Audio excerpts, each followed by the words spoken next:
You don't have to hike far from the parking lot to get closer to the secrets around Cosby. It is tucked away in there, but it's not too far off the trail. Secrets Mike Maples has spent a lifetime discovering. He's written books about the treasures in different sections of the Great Smoky Mountains National Park and just finished his volume on Cosby. It's got hidden cascades, it's got treasures of just, plus it's not as crowded.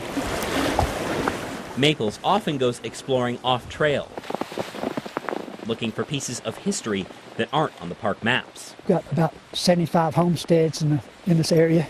Places like this, an old home site he says belonged to the Carver family. It's a trip best made in cold weather when the vegetation is low.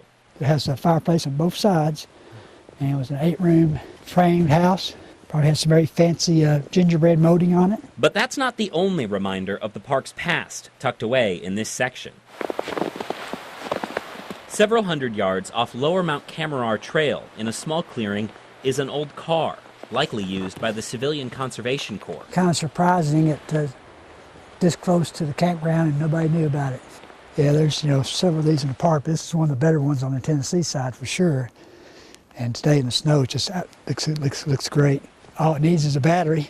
The CCC helped develop many of the park's trails and buildings back in the 30s. Maples thinks the car probably broke down here. They left it, and the forest eventually grew up around it. Because most of the time you find an old car, all you find is a few fenders, or maybe you might find the bottom part of the car, like there's a couple of greenbrier like that. But this one's I just think it's outstanding.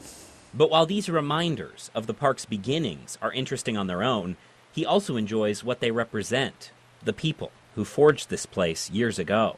Oh, sure. And these were big families with a lot of kids, and heartbreak and devotion and dedication, and lived here and died here, a lot of them did. They were a special kind of breed of people. That's always on his mind in the park, regardless of what he finds. You find something new, great. Some days you hike way up old road and chase it to the end, there's nothing there, just woods. Still a great day. Still a great day. Because as much time as he's spent here, used to be a house sit right here on the left.